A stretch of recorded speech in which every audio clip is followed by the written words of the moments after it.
Fala galera que já é inscrita no Pautas e Táticas ou que vai se inscrever assim que o vídeo acabar. Na despedida dos jogos em casa nas eliminatórias para a Copa de 2026, a seleção brasileira recebeu o Chile no Maracanã, a pedido do técnico Carlo Ancelotti, que queria comandar um jogo no estádio, queria aproveitar também as instalações da Granja Comari para treinamentos, e fez o que se esperava dela, venceu com tranquilidade no placar e na atuação. 3-0, para agradar aqueles que, quando estão diante de um adversário mais frágil, gostam de bradar: menos de 3 eu nem comemoro. 3-0 contra o Chile era o mínimo, né, no enfrentamento de times com as atuais forças que tem a seleção brasileira e a seleção chilena. Então já vai deixando o like aí, a inscrição, o hype, se possível. Compartilhem o conteúdo e deixem o feedback de vocês nos comentários, assim como suas impressões sobre esse jogo. A gente fez aqui o vídeo, né, sobre a convocação do Carleto para essa data FIFA, mas lá para cá alguns cortes foram necessários. 4 jogadores se lesionaram e deram lugar a 3 nomes. Lembrando que ele havia convocado 25 jogadores, só poderia relacionar 23 por partida. O lateral esquerdo, Alexandro, foi quem não teve reposição, né, porque ele já tinha convocado 3 nomes, né, para essa posição.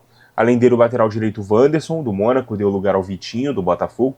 O volante Joelinton, do Newcastle, ao Jean Lucas, do Bahia, que foi o escolhido para não ficar no banco nessa primeira partida, e o meio-atacante Matheus Cunha, que deu lugar ao Samulino, do Flamengo. O time titular escolhido pelo Ancelotti para esse jogo contra o Chile foi Alisson no gol, Wesley na lateral direita, Marquinhos e Gabriel Magalhães na zaga, Douglas Santos na lateral esquerda, Casemiro e Bruno Guimarães, os 2 volantes, Estevão na ponta direita, Rafinha como esse meio-atacante centralizado, Gabriel Martinelli na ponta esquerda e João Pedro, o centroavante. Um 4-2-3-1 com algumas variações de jogo. Eu vou pegar a prancheta aqui, deixa eu só checar aqui o enquadramento, se tá dando para ver, tudo bonitinho. Dá uma levantadinha aqui, acho que vai dar para entender. Antes, vale ressaltar que aos 5 minutos já tinha um gol anulado, né, do Casemiro de cabeça por impedimento, após ele escorar um levantamento na área em cobrança de falta do Rafinha. Mas vamos lá. Saída de bola, o Douglas Santos era o lateral base, junto aqui dos outros 2 zagueiros. Eu já disse que não gosto muito quando o zagueiro canhoto joga centralizado. Até por isso eu gostaria de usar o Alex Ribeiro aqui, que ele é ambidestro, né? Ele é destro e sabe também usar muito bem a perna esquerda, então quando precisa fazer cobertura pela esquerda ele faz, pela direita, naturalmente, porque ele é um jogador destro. Então, ele que foi muito bem na outra data FIFA, eu manteria ele no time titular. Gosto muito do Magalhães, convocaria para ele ser essa primeira opção, né, de zaga pela esquerda, mas diante de uma variação onde você segura o lateral esquerdo, e estava sendo assim com o Alexandro, seria assim com o Carlos Augusto, caso fosse convocado, foi assim com o Douglas Santos, para minha surpresa, porque o Douglas era um lateral mais ofensivo, mas quando você tem o Wesley, que é um lateral que inclusive está jogando como ala, né, lá na Roma, é natural que você solte mais o Wesley pro ataque, beleza? Aqui na frente, o Bruno Guimarães e o Casemiro, né, fazendo essa saída de 3 mais 2. O Estevão centralizando ao lado do Rafinha, que ficava mais no meio espaço aqui à esquerda. E o Martinelli sendo o cara da amplitude, né, pela ponta esquerda. Então, era o 3-2-4-1, 3-2-5, vocês chamem como quiser, assim, num primeiro momento. Mas conforme o time iria avançando, né, o Douglas ia ganhando metros no apoio. O Martinelli vinha jogando mais dentro da área, ao lado do João Pedro. O Estevão e o Rafinha flutuando nas entrelinhas, tendo a companhia, né, do Bruno Guimarães também se aproximando para essa armação das jogadas. E o Casemiro ficando por trás deles aqui, mais próximo dos 2 zagueiros, não exatamente na mesma linha, mas dá para considerar que era quase um terceiro zagueiro. Então uma espécie de 2-1-3-4, ou 3-3-4, 3-5-2... né, se você considerar aqui o Bruno Guimarães aqui mais um atacante, né, um 3-2-5, mas com uma formação diferente, 3-4-3, não importa. O importante é vocês aqui terem em mente que nessa fase mais ofensiva, os zagueiros ficavam na altura do meio campo, com o Casemiro na frente deles, os laterais na amplitude, Estevão e Rafinha sendo opções de passe por dentro, mais próximo dos 2, o Bruno sendo um elemento vindo de trás, participando da armação e até da finalização das jogadas, e o Martinelli entrando muito mais na área do que o Estevão, que ficava mais nessa parte mais criativa, mais de armação. O Martinelli quase ali um segundo atacante mesmo, beleza? Esse foi o sistema tático usado pelo Ancelotti no jogo de ontem. Não é um time posicional, então o desenho é bem mutável, assimétrico, poderia sofrer variações, não era algo ali quadrado que você batia o olho e via sempre, mas dentro das movimentações padrões dos jogadores, essa aqui foi a organização do time na partida de ontem, beleza? A seleção começou o jogo muito ofensiva, trocando poucos passes para conseguir chegar na área, especialmente pelos lados do campo, né? Chamando o Estevão e o Rafinha nas jogadas individuais e nas chegadas vindas de trás do Bruno Guimarães. Porém, não conseguia acertar muito o gol aí nesses primeiros minutos do primeiro tempo, nessa primeira meia hora de jogo principalmente. Então, tinha muitas bolas bloqueadas pela defesa do Chile, né, que estava jogando ali, né, com 5 jogadores na primeira linha. A missão do Chile era não ser goleado, então ficava aqui atrás e não saía muito de trás. O João Pedro chegou a passar mal, né, depois de um choque de cabeça. Teve ali a substituição cogitada, mas ele, num primeiro momento, permaneceu no campo. E as chances do Chile chegar eram nas bolas longas, nos chutões ou nos contra-ataques.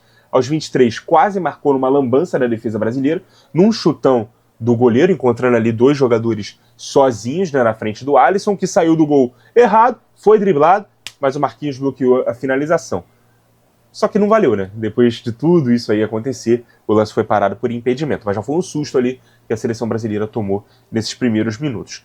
Mas voltando a falar da atuação ofensiva do Brasil, me incomodou um pouco, né, o excesso de cruzamentos no ataque, demora para finalizar, jogadores tentando ajeitar muito o corpo, limpar muito o lance, tirar a maior parte dos defensores da frente antes de bater para o gol. Então, sempre que tinha espaço, o time não conseguia fazer isso, né, com mais clareza, com mais frequência, principalmente. E aí, quase sempre que o Wesley chegava na linha de fundo, ele levantava a cabeça, cruzava, isso consagrava, né, a defesa do Chile, que estava ali quase sempre dentro da área, para poder, né, tirar de cabeça ali esses cruzamentos. O que mais eu posso dizer? Nas sobras ali, desses cortes ali dos zagueiros na entrada da área, a bola caía no pé de um Casemiro, de um Rafinha, de um Bruno Guimarães, eles ajeitavam para tentar clarear um pouco mais para chutar. Isso acabava fazendo eles perderem tempo, a marcação chegar, eles finalizavam muitas vezes em cima da defesa, beleza? Mas aos 37 minutos saiu o primeiro gol do Brasil, uma jogada pela esquerda, com o João Pedro saindo da área, chamando o Douglas e o Martinelli ali, né, na troca de passes. A bola chegou no Rafinha, que finalizou cruzado, a bola desviou na marcação, ia morrendo ali, talvez caísse dentro do gol, ou talvez não. O Estevão estava embaixo da trave ali para conferir de puxeta. Ele chamou de bicicleta e tal, mas enfim. Foi um gol bonito, mas, pô, embaixo da trave, beleza. Não tem o impacto de um gol de bicicleta normal, beleza? Mas foi um gol bonito. Primeiro gol, inclusive, né, do Estevão, ex-jogador do Palmeiras, atual jogador do Chelsea, pela seleção brasileira, 1-0. Aos 40 minutos, o Martinelli fez uma grande jogada ali, saindo da marcação de 2 jogadores, tentando surpreender o goleiro com um chute no contrapé, acabou acertando a rede pelo lado de fora.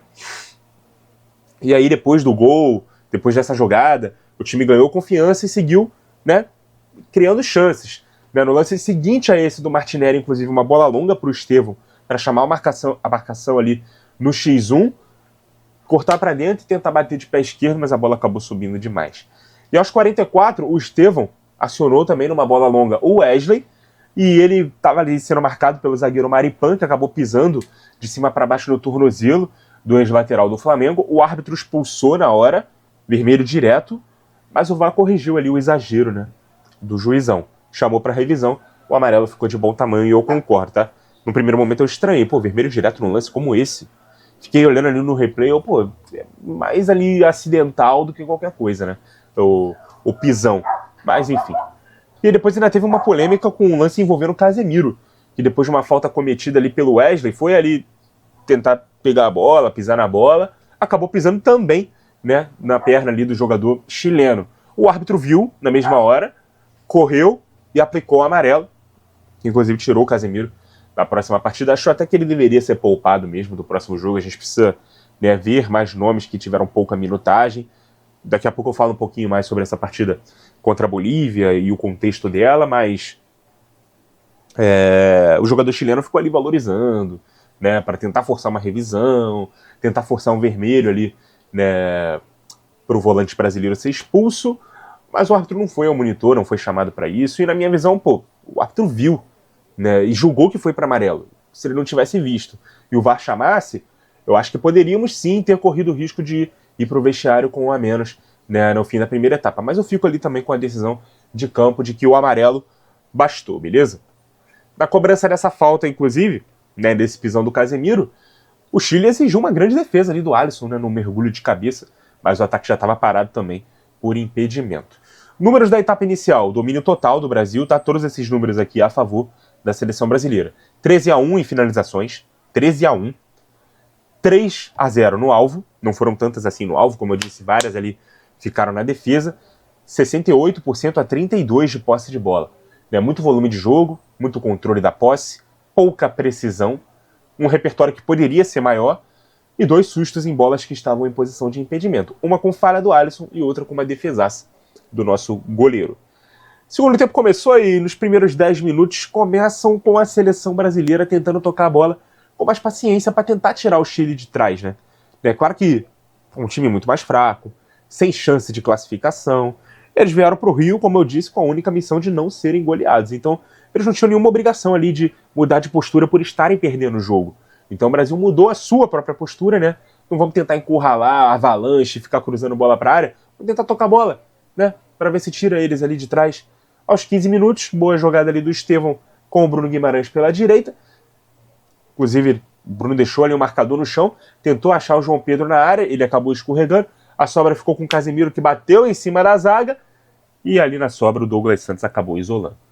Aos 20 minutos, aqui é um grande virada de chave para a seleção brasileira no jogo, porque aconteceram as 2 primeiras mexidas do Ancelotti. Entraram o Luiz Henrique, a torcida já estava pedindo para ele entrar, e o Andrei Santos. Saíram o Estevão e o Casemiro, ou seja, um ponta direita por outro, um primeiro volante por outro. 5 minutos depois, né, mais 2 alterações. As entradas do Paquetá e do Caio Jorge nos lugares do Martinelli e do João Pedro, ou seja, troca ali, né, no centroavante, e o Paquetá entrando num primeiro momento na ponta esquerda no lugar do Martinelli, beleza? Primeira jogada do Luiz Henrique, chamando a marcação para o drible, ele se aproximando ali do meio, acabou levando a bola para o lado esquerdo, ele que é ponta direita, né, cruzando para o Paquetá, que entrou na ponta esquerda, no segundo pau do lado direito, olha a movimentação aí acontecendo, escorar para o gol. Houve uma dúvida ali quanto à posição, né, do Paquetá, se era legal ou não, mas o jogador do West Ham acabou vindo de trás e conseguiu marcar o gol dele, né, nesse retorno dele à seleção, né, depois de tudo que ele passou, então bonito, né, a emoção do Paquetá, a comemoração e tal, enfim, bem diferente inclusive da usual dele, ele costuma comemorar com dancinha, ele comemorou meio que num momento de fé ali, foi bonito de ver. 2-0 para o Brasil. 3 minutos depois, pressão na saída de bola do Chile, que forçou uma inversão que foi errada, o Luiz Henrique dominou, foi para a área, chamou o Paquetá para a tabela, ele que faz o corta-luz para o Bruno Guimarães devolver para o atacante do Zenit bater cruzado. Bola toca no travessão, o próprio Bruno embaixo da trave confere o terceiro para a seleção brasileira. 3-0, 2 grandes jogadas do Luiz Henrique, 2 gols. Merecia o gol? Meu menino, ex-Botafogo, Pantera Negra, merecia. Não fez, infelizmente. Saiu de campo ali praticamente com 2 assistências, né, mas uma assistência claríssima, belíssima, e uma bola na trave ali que quase foi o gol dele. Última troca do Carleto, saída do Rafinha e a entrada do Richarlison. Com isso o Paquetá veio jogar por dentro, o atacante do Tottenham abriu pelo lado esquerdo. Não deu para observar muito do Pombo nessa partida, porque ele entrou muito ali no finalzinho, mais nada aconteceu no jogo, mas fica registrado então aqui a entrada dele no jogo, beleza? Foi um jogo bom ali para observar peças individuais, as atuações delas, mas tudo tem que ser relevado porque era o Chile, lanterna, e em casa, seleção poupando até na convocação, mas mantendo ali uma sequência de padrão de jogo. Então vamos observar ali o que o Ancelotti se dispôs a fazer nessa data FIFA, que era observar individualmente as peças, tá? Especialmente do meio para o final. Um segundo tempo melhor do que o primeiro. A zaga passou ilesa mais uma vez, mesmo com a troca ali, né, do Alex Ribeiro, né, Alexandre Ribeiro, do Lille, pelo Gabriel Magalhães, que vinha sendo titular, inclusive, com o Dorival. Então, não caiu o nível na nossa defesa. 3 jogos com o Ancelotti no comando, terceiro jogo sem tomar gol. Bom jogo dos 2 laterais, o Wesley fez até um jogo melhor do que o Wanderson nos 2 primeiros, apesar de abusar ali da bola aérea na primeira etapa, mas eu também não culpo ele, porque defesa muito fechada, lateral, indo pro fundo, é normal, né? A tendência dele é ficar realmente buscando o cruzamento mesmo. E o Douglas, cara, dosando bem os momentos de subida ofensiva e ficar na saída de bola. O Casemiro, na minha opinião, já fez partidas melhores pela seleção brasileira, apesar do gol anulado dele no começo, que seria bem diferente a análise, né, em cima disso, porque ele teria marcado um gol na partida, mas, pô, não dá pra desconsiderar o pisão ali, que, beleza, foi acidental, mas fez ele flertar com a expulsão ali no fim do primeiro tempo. Então, talvez ele tenha ficado um pouco abaixo ali na minha avaliação. Não sei se eu tô pesando a mão demais nele, mas é que eu prefiro e eu espero muito mais, né, do nosso camisa 5, né, jogando com uma participação maior no jogo do que simplesmente tocar a bola de lado e parar lance com falta, né, quando não dá pra desarmar. E nem era um lance parado, porque a falta ali daquele lance foi do Wesley, já tinha sido marcado, então ali foi um lance sem bola. Mas enfim. Bruno Guimarães, pô, pra quem fica cobrando ali grandes atuações do Bruno Guimarães com mais frequência, eu não vejo o Bruno Guimarães do Newcastle. Já é a segunda partida seguida do Bruno Guimarães na seleção brasileira, jogando muito bem. Tá provado que jogar de 8 é muito melhor pra ele do que jogar de 5, beleza? Ele vinha jogando de 5 com o Dorival, sem o Casemiro, inclusive, que é inacreditável a gente ter aberto mão do Casemiro. Tu tá sendo contraditório, tu acabou de criticar o Casemiro. Sim, porque eu espero muito mais dele. E nem sei se ele fez de fato uma atuação ruim. Só sei que eu espero bem mais dele. E o Bruno Guimarães tá entregando aí tudo que faltou a ele nos últimos jogos dele pela seleção. Também por uma questão tática, na minha visão, beleza? Pra mim foi um dos melhores em campo, o Bruno Guimarães. Entre os que começaram o jogo como titulares, certamente foi o melhor. Boa participação do Estevão e também do Rafinha, né, nessa construção por dentro, jogadas individuais. O Martinelli fez pelo menos uma boa jogada, foi no primeiro tempo, mas ele não repetiu ali o jogaço que ele fez contra o Paraguai, que mesmo com a má fase, o banco, né, no Arsenal, lhe rendeu essa segunda convocação. Aqui essa atuação já não foi das melhores, então o Ancelotti ali na planilha dele já deve ter feito o Martinelli ter perdido um pouquinho de pontos, né, de moral, que estava lá em cima, então, enfim. João Pedro, apesar de ter participado do lance do primeiro gol, né, saindo da área, encostando pelo lado esquerdo, flutuando, errou muito domínio dentro da área, né, em frente ao gol, não teve tantas oportunidades assim para finalizar. O João Pedro ainda não aconteceu com a camisa da seleção, é por isso que eu olho para ele tão torto, sabe? Eu fiz vídeo aqui, né, uma vez, falando sobre os jogadores que estavam em meio de tabela da Premier League. Eu citei, inclusive, um inscrito que pedia muito a convocação do João Pedro, e eu falava, pô, mas se a salvação da seleção brasileira foi um atacante do Brighton, não dá. Aí ele vai pro Chelsea e eu me sinto também naquela de, pô, agora sim o João Pedro merece a convocação porque ele tá jogando num time grande, mas tá no comecinho ali no time grande também. E analisando o que ele fez nas oportunidades que teve, e nem foram tão poucas assim, na seleção, cara, ele não conseguiu mostrar a metade do jogador. Nem que ele foi no Brighton, né, num contexto exigente menor, e nem que ele foi nos primeiros jogos ali dele no Chelsea, que já foram um ótimo cartão de visitas. Então eu ainda tô esperando esse grande João Pedro que a galera pede na seleção, pela seleção. Ainda não aconteceu, tá? Isso precisa ser dito, para não parecer que eu sou simplesmente um hater do cara de graça. Ele na seleção ainda não aconteceu. Eu convocaria? Sim, convocaria. Para essa lista, convocaria. Mas eu não acho que ele seja tão unanimidade assim, como tem gente aí que acha, beleza? Antes que entraram, não dá para deixar de destacar o Luiz Henrique, né, praticamente 2 assistências, como eu disse. A segunda, uma finalização no travessão, um quase gol. Se fosse no Play 2, contaria como assistência. E ele, mais uma atuação que dá sequência às boas atuações dele com a camisa da seleção, desde quando ele foi oportunizado no ano passado, e se não fosse a troca de clube que ele fez no início desse ano, ele estaria brigando até por titularidade. Mas foi um bom cartão de visitas a ele aí, pro Ancelotti continuar pensando nele com carinho, inclusive para quando ele tiver com o grupo completo. Né? Se era para testar nessa data FIFA, o Luiz Henrique passou no teste, sem dúvidas. E também quero destacar o Paquetá, né? Óbvio que entrou, fez o gol e tudo mais, no seu primeiro toque na bola. Alguns esperavam até que ele começasse como titular, mas começou no banco, e ainda assim fez 2 funções táticas do jogo.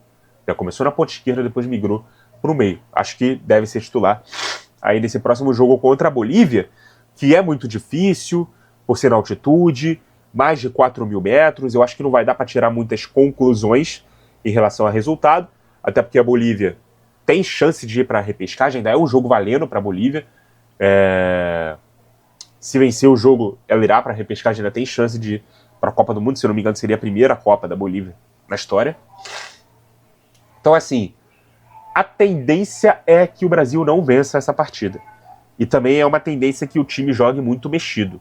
Se eu quisesse extrair alguma coisa em relação à estratégia, alguma coisa prática, claro que a gente não vai ter na Copa do Mundo nada igual a jogar na altitude. Mas vamos jogar com altas temperaturas, jogadores que estão na Europa. Então, que tipo de jogo seria mais estratégico a gente ter na altitude? Eu escalaria um time de mais posse de bola e menos correria. Alguns já estão dando certeza aí que o Ancelotti pretende jogar com jogadores mais velozes. Eu não sei se é a melhor estratégia, tá? Tentar transicionar rápido na altitude, com dificuldade para respirar, não é o melhor dos negócios, não. Ainda assim, eu tentaria utilizar o máximo de jogadores que não tiveram minutos nesse jogo de ontem, especialmente jogadores com maior capacidade de segurar a bola. Então, por exemplo, eu começaria o jogo com mais meio-campistas mesmo. Dá para oportunizar o Andrei Santos começando jogando, o Jean Lucas, que não foi relacionado, dá para ser titular nesse jogo. Dá para inserir o Paquetá no time, né? E aí dá para jogar com ele de terceiro homem de meio campo, de 10, aberto pela direita, de segundo atacante, em várias posições. O Paquetá é chamado também por essa versatilidade que ele entrega, então dá para ter o Paquetá, porque ele é esse jogador que tem essa capacidade de proteger, de segurar a bola. Eu gostaria de ver o Luiz Henrique começando como titular nessa partida, né, já que a gente teve mais minutos do Estevão do que do Luiz. Agora eu gostaria de ver mais minutos do Luiz, embora o Estevão também jogue pelo meio e entre nisso de saber segurar a bola também. Eu acho que o Luiz ele pode ser essa válvula de escape aí, para quando necessário acelerar. O que não pode é a estratégia ser só aceleração o tempo todo na altitude, beleza? Na esquerda dá para jogar o Samulino, né, que é um cara que dá amplitude, pode jogar tanto de terceiro homem de um trio de ataque, quanto de quarto homem numa linha de quatro no meio campo. Pode até baixar para se tornar um quinto defensor se necessário. Eu não vejo a seleção jogando, né, marcando sem bola com 5 na primeira linha. Não consigo imaginar. Nem com o Ancelotti, nem com ninguém. Mas se necessário for, tenha isso aí, né, como opção também. Caio Jorge eu gostaria de ver como titular nesse próximo jogo também, enfim. Vamos ficar de olho aí no time que vai entrar em campo nessa próxima partida, e é claro que a gente volta aqui no canal para falar tudo sobre o que vai acontecer em Bolívia e Brasil na semana que vem, aqui no nosso canal. Muito obrigado a você que acompanhou o vídeo até aqui. Continue ligado no Pautas e Táticas. E até a próxima!